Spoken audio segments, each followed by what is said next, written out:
ദൈവനാമം മഹത്വപ്പെടുമാറാകട്ടെ. നമ്മൾ പലപ്പോഴും വേഗത്തിൽ സംസാരിച്ച് പിന്നീട് അത് ചൊല്ലി ഖേദിക്കാറുണ്ട്.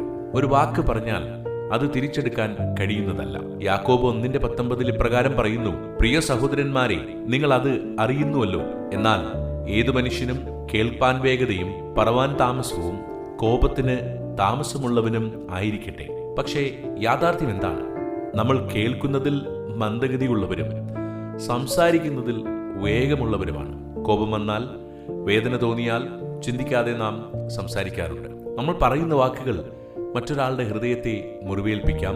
സദൃശ്യവാക്യങ്ങൾ 15:1 ഇപ്രകാരം പറയുന്നു: മൃദുവായ ഉത്തരം കോപത്തെ അകറ്റുന്നു, കഠിന വാക്കോ കോപം ഉണർത്തുന്നു. അതുകൊണ്ട് പ്രിയരെ, ഒന്ന് നിർത്തി ചിന്തിക്കാം.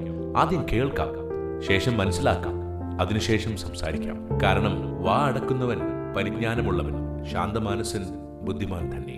ഈ ചിന്തകളാൽ ദൈവം നിങ്ങളെ അനുഗ്രഹിക്കുമാറാകട്ടെ.